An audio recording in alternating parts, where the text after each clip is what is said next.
Oh, really, isn't that a great song? Oh my gosh, I love it. I love it. I love it. Okay, ladies and gentlemen, hello. It is good to see you. I am here. This book is done.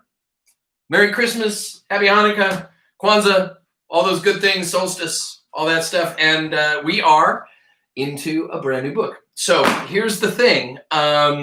Welcome. I had the fortune of meeting a very cool young lady today.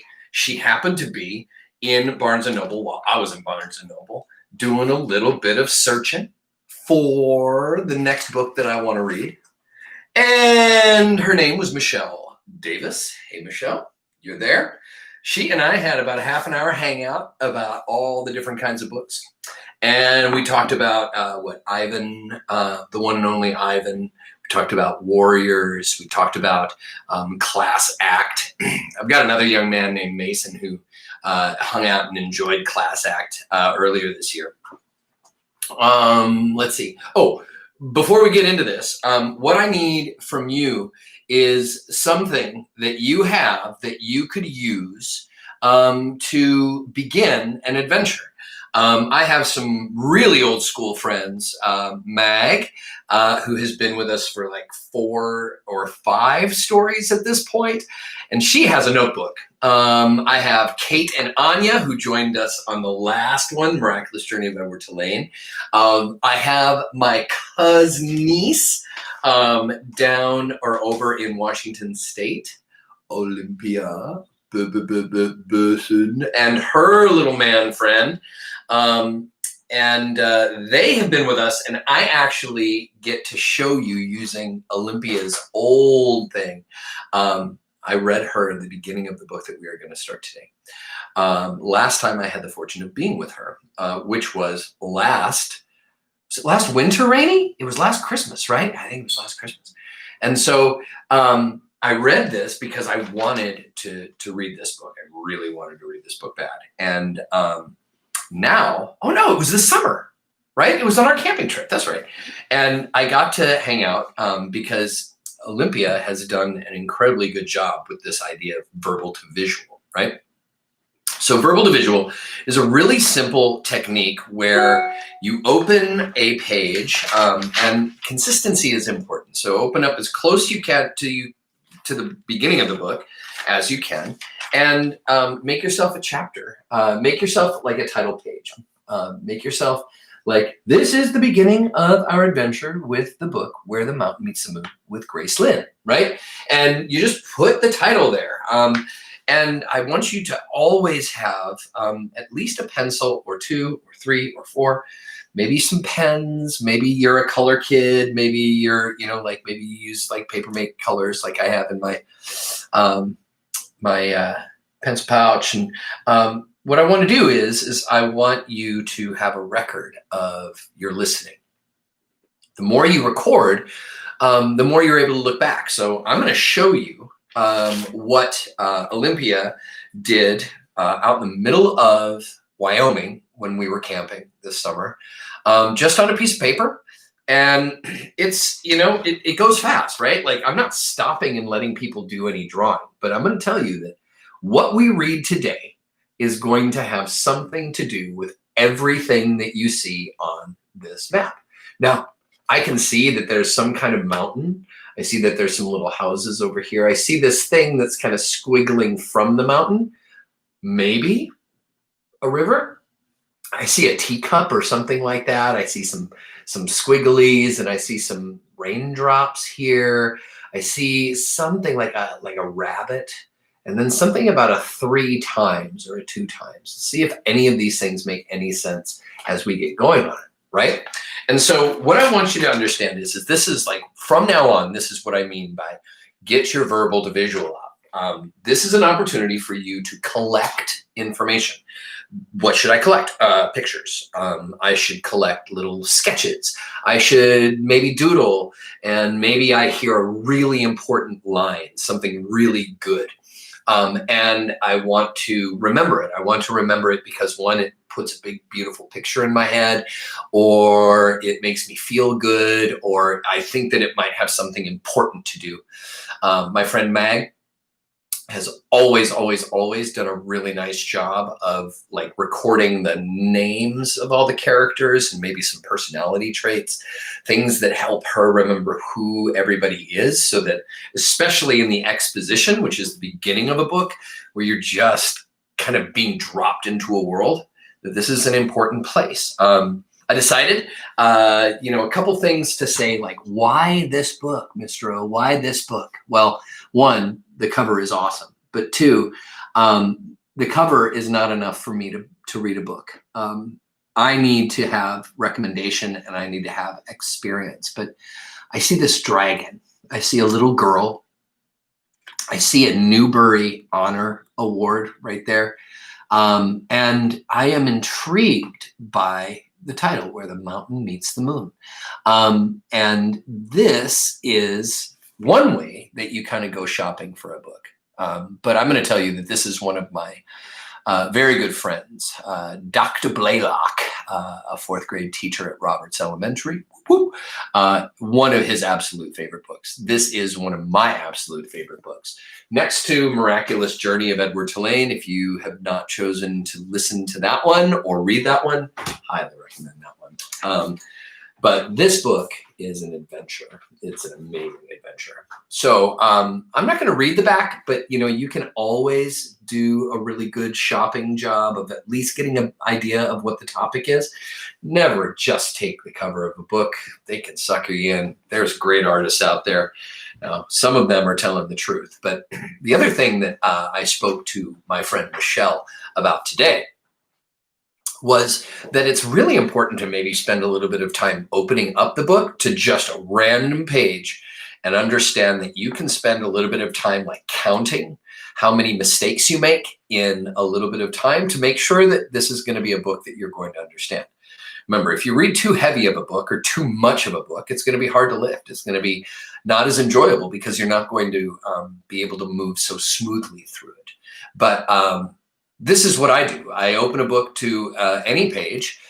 One, I kind of take a look at how the script is, how the layout is. Does that intimidate me? When I was in fifth grade, a lot of words on a page intimidated me. The other thing that I think that's really cool about this book is that there seems to be short chapters so that I can take it in the right amount of time. You know what I mean? Like I can take it in the right bite size so I can make a decision. I also am noticing as I read, let's check it out. We are getting close to the peach trees, the dragon told Minli, and they are getting angry. Stop here, Minli said. She climbed off the dragon's back and she could still see the monkeys through the leaves and branches, their bared teeth flashing. Oh my gosh, I want to keep reading so bad. But the reality is did I read that smoothly? Did I get all choppy? Did I screw it up? Do I feel like I had an understanding of who was in that? Dragon and Minli. There were some monkeys. Did I get choppy in my reading? I didn't get too choppy in my reading. And so I've got this pretty good feeling like I can read this smoothly, like I'm going to understand it. And there have been a lot of books that I open up and I get intimidated immediately when I open up a book and I start trying to read it because I see all these other people who can read really well and read big books and things like that around me. And I realize that sometimes I need to recognize myself as a reader. And so finding what you love, finding what you're interested in, can you stay focused, and do you have a comfortable, quiet space? That's what we have here. So ladies and gentlemen, welcome, welcome, welcome. I just wanted to say, I'm assuming by this point you have your notes book. I want to thank you for already being here. I know it's 3:10, so it's time to get reading. My plan is to read for half an hour. So we're going to read.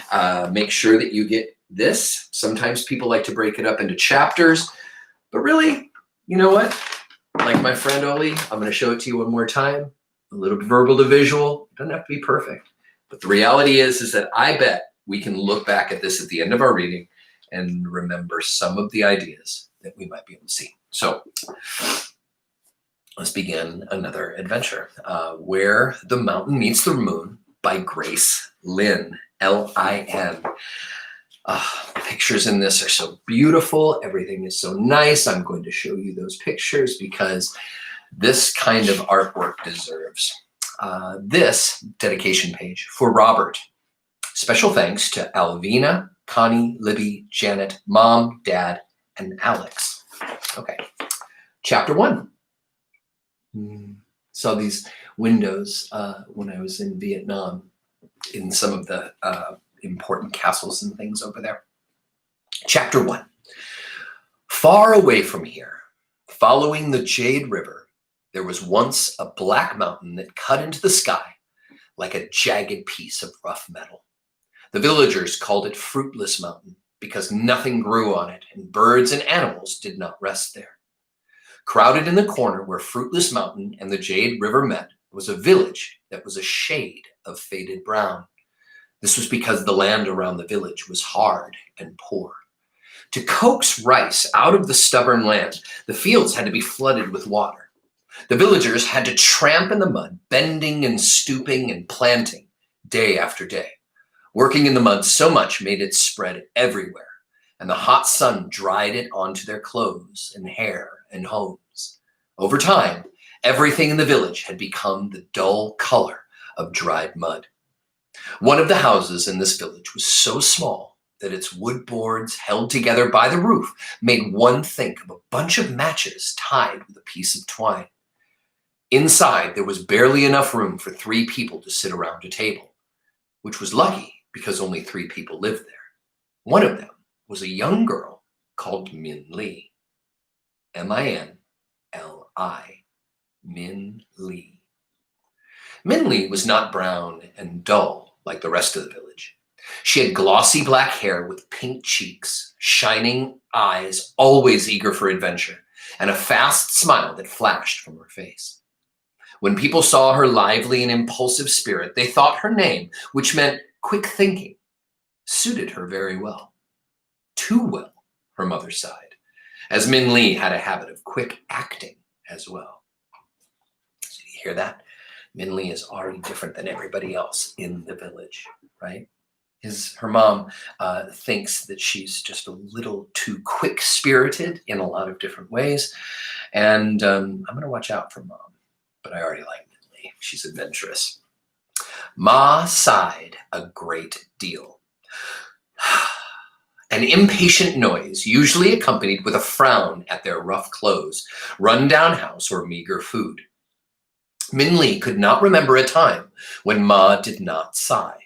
It often made Min Li wish she had been called a name that meant gold or fortune instead, because Min Li and her parents, like the village and the land around them, were very poor.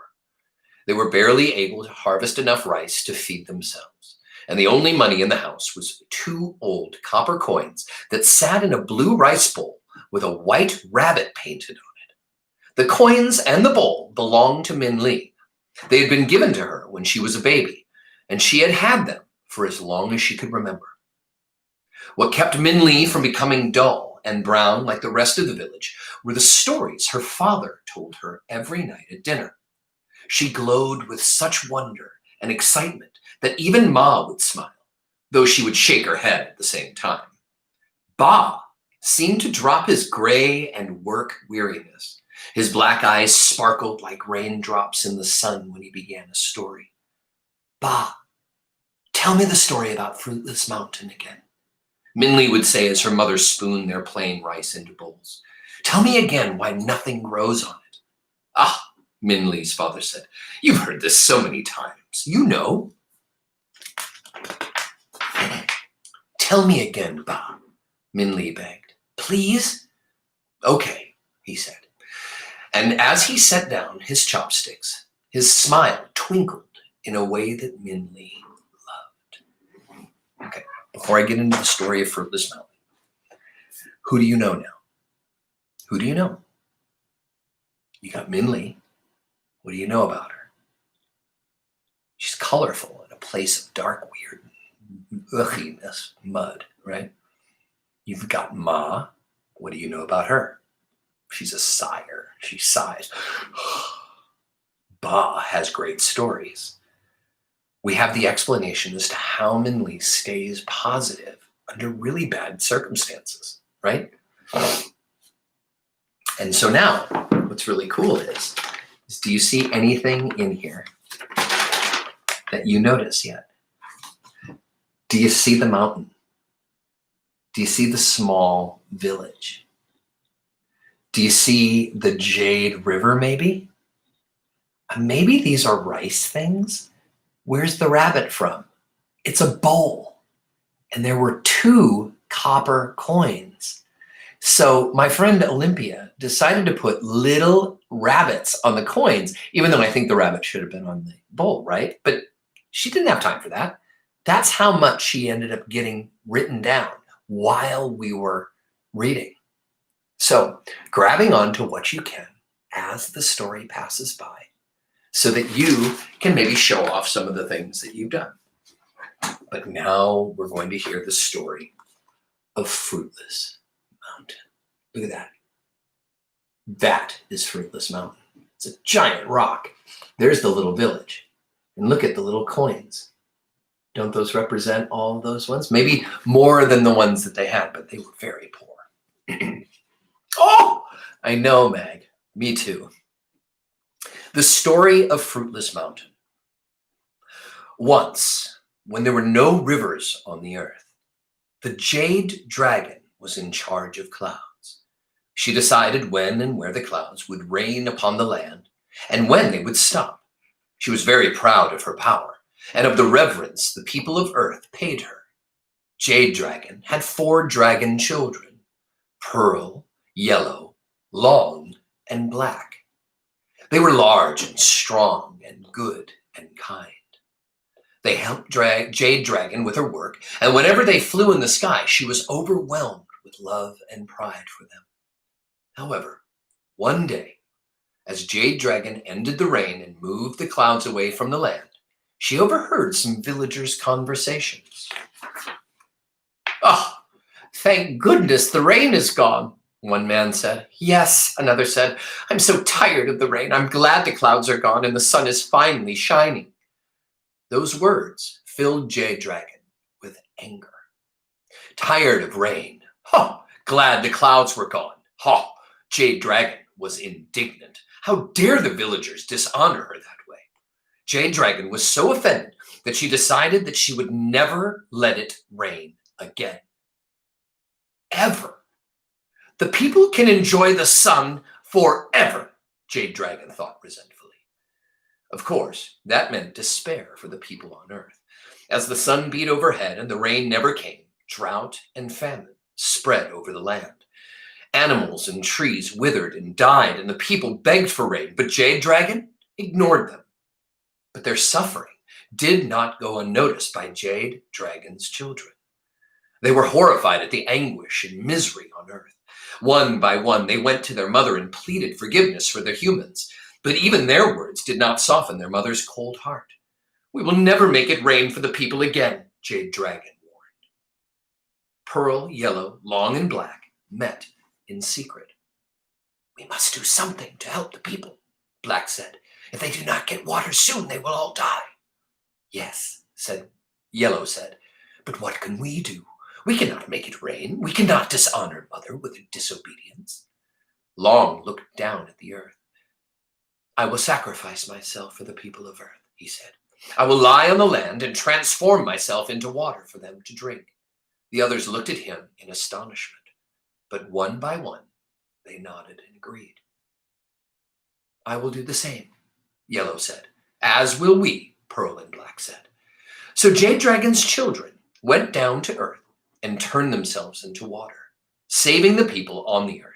They became the 4 great rivers of the land, stopping the drought and death of all those on earth. When Jade Dragon saw what her children had done, she cursed herself for her pride. No longer would her dragon children fly in the air with her or call her mother. Her heart broke in grief and sadness, and she fell from the sky and turned herself into the Jade River in hopes that she could somehow reunite with her children. Fruitless Mountain is the broken heart of Jade Dragon. Nothing grows or lives on the mountain. The land around it is hard, and the water of the river is dark because Jade Dragon's sad spirit is still there.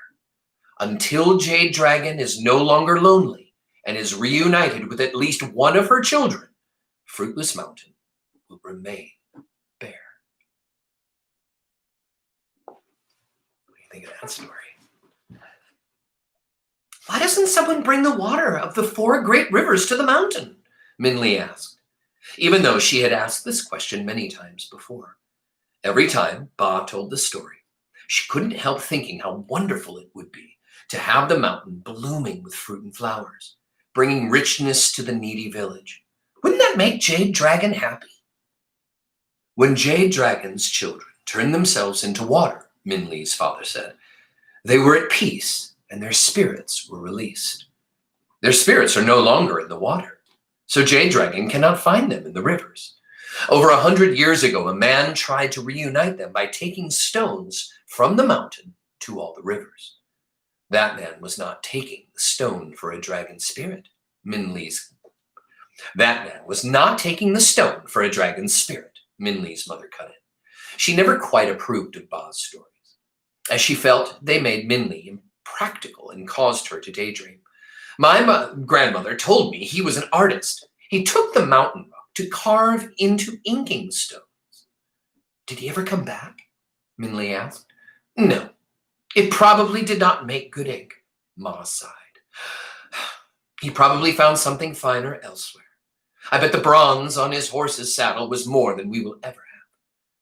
Ma's sighs made Minli wish that every rock of Fruitless Mountain were gold, and that she couldn't help asking, so how will Fruitless Mountain ever grow green again?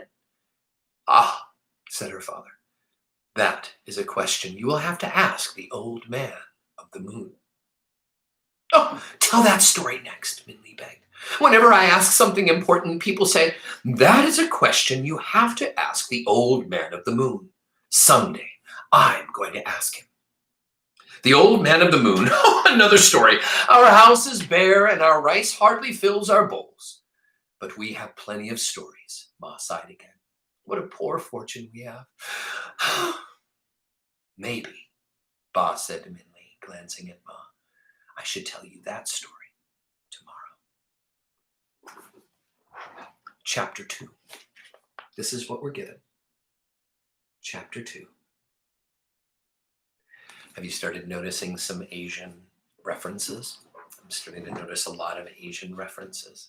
And so I want to understand that this is probably coming from a storyline of old Asian Eastern stories. And so I'm thrilled about that. Dragons seem to cover those a lot.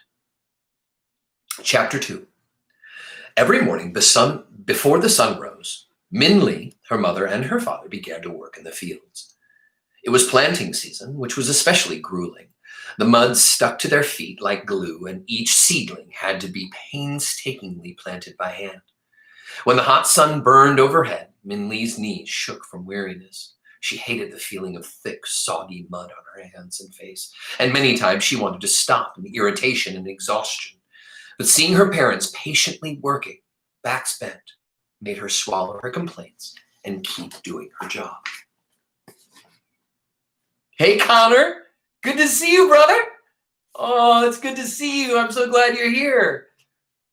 As soon as the sun began to set, Minli's parents sent her home to make dinner and rest while they continued to work in the thick mud. They would not come home until the sun had completely disappeared from the sky. At home, Minli washed her face and hands and feet, and even though all the water in the basin turned brown, she still felt like she was covered in mud. Her arms and legs were so tired she felt like an old crab crawling on the rocks. As she looked at herself reflected in the dark water, she saw Ma's frown on her face. Ma's right, Minli thought. What a poor fortune we have. Every day, Ba and Ma work and work and work, and we still have nothing. I wish I could change our fortune. At that very moment, Minli heard a faint murmuring sound that she had never before heard, like a song chanted from the clouds. Curious, she opened the door to see what the noise was, and there, on the road in front of her house, she saw a small stranger calling out quietly, "Goldfish, goldfish." He was saying softly, as if he were coaxing his fish to swim. Bring fortune into your home, goldfish. Minli and the villagers stared as he wheeled his cart. Even though the village was by a river, it had been many years since anyone had seen a glimpse of a goldfish. The fish in the Jade River were brown and gray, like the village. The goldfish man's cart was full of bowls of flashing fish that glittered like jewels. His gentle calling drew Minli to him like a moth to a lit lantern. How does a goldfish bring fortune into your home? Minli asked. The goldfish man looked at her. The sun setting behind him made him glow bright red and yellow. Don't you know? He asked her. Goldfish means plenty of gold. Having a bowl of goldfish means your house will be full of gold and jade. As Minli stared into his bowls with her shining black eyes, a brilliant orange fish stared back at her with its shining black eyes. And then quickly, so quickly that Minli barely thought about it, she turned into the house and grabbed those 2 copper coins from the white rabbit rice bowl. I'll buy that one, Minli said, and she pointed at the fiery orange fish with the black eyes and fin that had caught her eye. Now I am getting even closer in. A goldfish seller.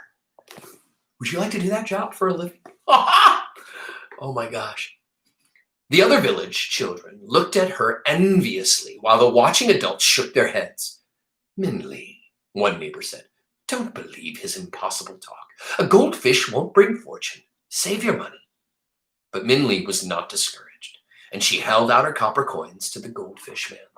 He looked at her and smiled. Then he took 1 coin, picked up the fish bowl, and gave it to her. May it bring you great fortune, he said. And with a small bow to the villagers, he wheeled out of the village. In moments, he disappeared from view into the shadow of Fruitless Mountain. And if it wasn't for the goldfish Minli had in her hands, all would have thought that he was but a dream. I'm kind of feeling a dream right now, too. I have to keep reading. Okay, so now we've got Fruitless Mountain.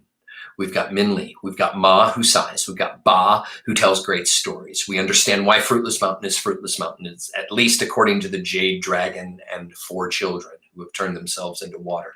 And until the Jade River is reunited with one of her children, then nothing will happen. Fruitless Mountain will stay Fruitless Mountain.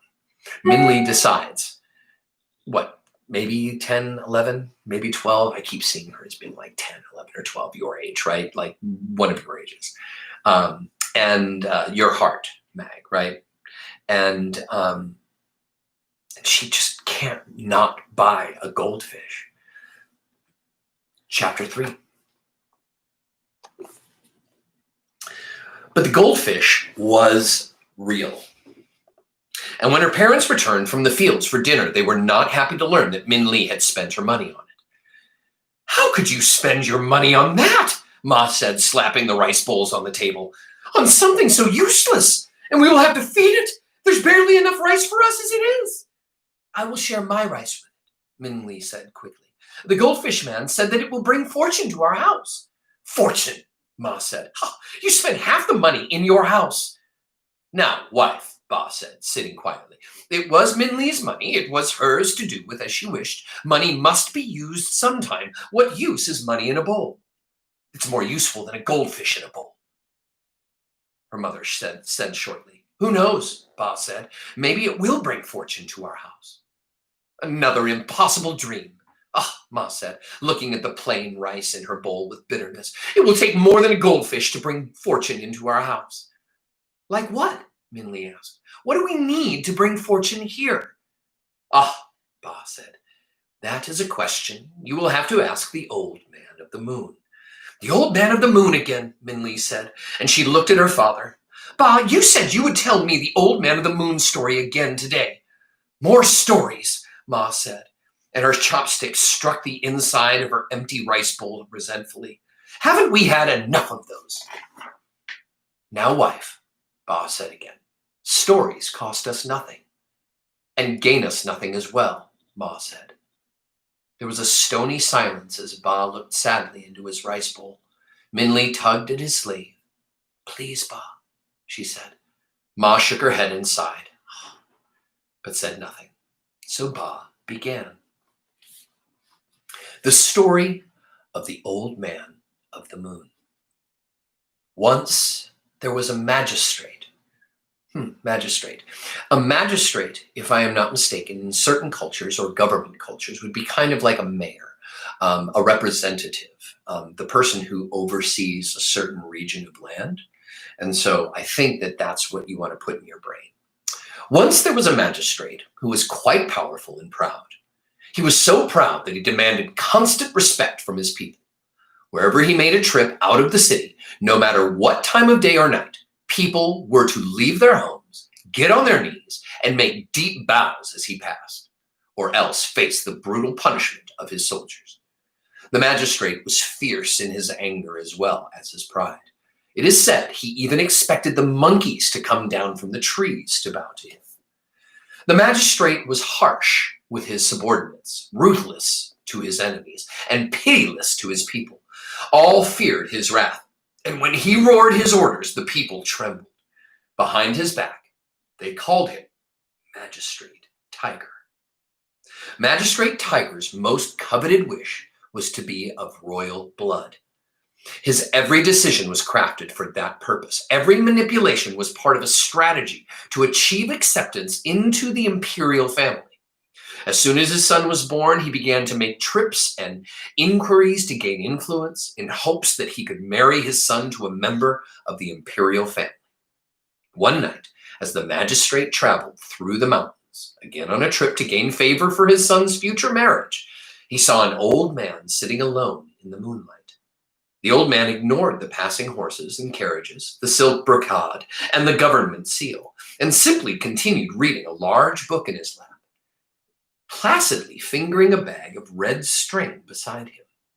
The old man's indifference infuriated Magistrate Tiger, and he ordered the carriage to stop. However, even the halting noises did not make the old man look up. Finally, Magistrate Tiger exited his carriage and went to the old man, who was still engrossed in his book. "Do you not bow to your magistrate?" he roared. The old man continued to read. "What are you reading that is so important?" the magistrate demanded, and looked at the pages of the book. It was full of scribbles and scrawls that were not of any language the magistrate knew of. "Why is this just nonsense written in there?" "Nonsense," the old man said, finally looking up. "You fool. This is the Book of Fortune. It holds all the knowledge of the world, the past, present, and future." The magistrate looked again at the marks on the page. "I cannot read it," he said. "Of course not," said the man. "But I, the old man of the moon, guardian of the Book of Fortune, can read it. And with it, I can answer any question in the world." "You can answer any question in the world," the magistrate scoffed. "Very well. Who will my son marry when he is of age?" The old man of the moon flipped the pages of the book. He said to himself. "Yes, here it is. Your son's future wife is now the 2-year-old daughter of a grocer in the next village." "The daughter of a grocer?" the magistrate spat.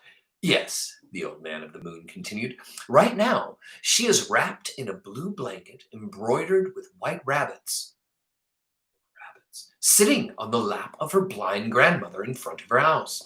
"No," the magistrate said. "I won't allow it." "It's true," the old man said. "They are destined to be husband and wife. I, myself, tied the red cord that binds them." "What red cord?" Magistrate Tiger commanded. "Do you know nothing? I tie together everyone who meets with these red threads." The old man sighed, holding up his bag full of red string. "When you were born, I tied your ankle to your wife's ankle with a red thread, and as you both grew older, the line became shorter until you eventually met. All the people you've met in your life have been brought to you by the red thread. I must have forgotten to tie the end of one of the lines, which is why you are meeting me now. I won't do that again." "I don't believe you," the magistrate said.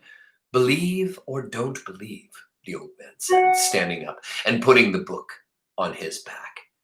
We have reached the end of our thread, and I will now leave. The magistrate stared in dumbfounded silence as the old man of the moon walked away up the mountain.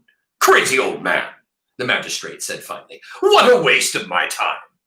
The magistrate returned to his carriage and continued on. But as they drove through the next village, he saw an old blind woman holding a baby girl in front of a house.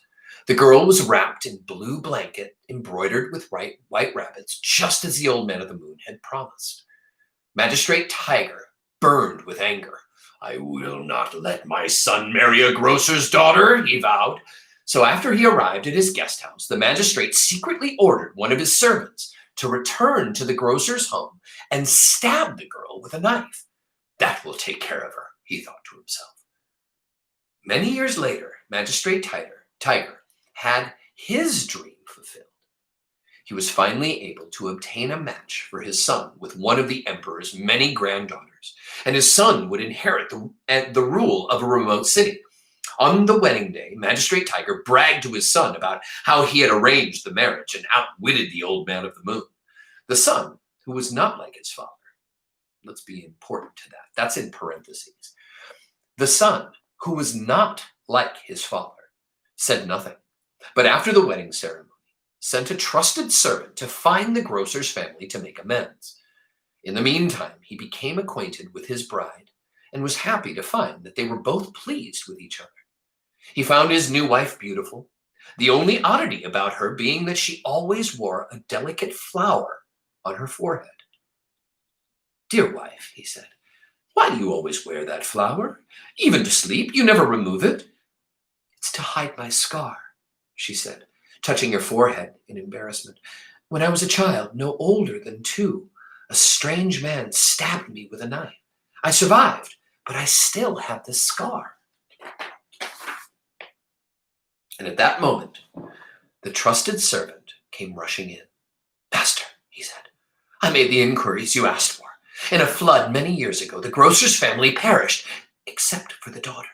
The king of the city, the emperor's 9th son, then adopted the daughter and raised her as his own. And that daughter is your wife. So the old man of the moon was right, Min Li said. Of course he was, Ba replied. The old man of the moon knows everything and can answer any question you ask. I should ask him how to bring fortune to our house, Min Li said. He would know. I'll ask him. Where do I find him? They say he lives on top of Never-Ending Mountain, Ba said. But no one I have ever spoken to knows where that is. Maybe we can find out, Min Li said. Oh, Min Li, Ma said impatiently. Bringing fortune to our house, making Fruitless Mountain bloom. You're always wishing to do impossible things. Stop believing stories and stop wasting your time. Stories are not a waste of time, Ba said. Stories, Ma said, slapping her hands against the table, making the water in the fishbowl sway as she stood and left the table, are what wasted money on this goldfish. Min Li stared down at her rice bowl. The few white grains left sat like precious pearls at the bottom of her bowl. Ba patted her arm. Eat all your rice, daughter, he said, and with his shaking hands, he scooped the last of his own rice to feed the fish. Okay, so here's the deal. I've already been in for 40 minutes. I promised a 30-minute read. I didn't get to chapter 9 like I had imagined. No way am I going to get to chapter 9 in this book. So we are going to stop here. Min Li, you now know her. Ba, great storyteller. Great storyteller. There seems to be Ma, who has a very difficult time accepting the dreams of her husband and her daughter. There's a goldfish. There is a goldfish man who sells things. Goldfish. There's a fruitless mountain.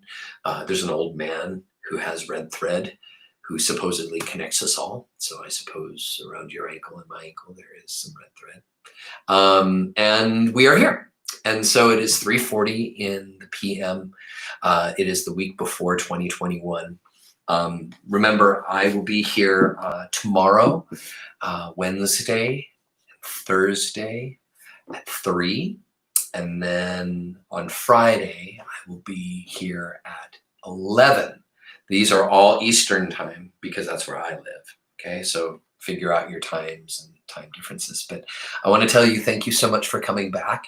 Remember that this book is called Where the Mountain Meets the Moon. If you are interested in getting it so that you can read along with us, that's awesome. I want to see your pictures. So I want to see your verbal to visuals, share them with me, and be here. Connor, it means the world to me that you came. Mag, thank you so much for being here. And that's my dad, so I'm going to go and make a phone call. I love you. I love you. I love you. Have a great day. I love you. Get out of here and be awesome. Bye.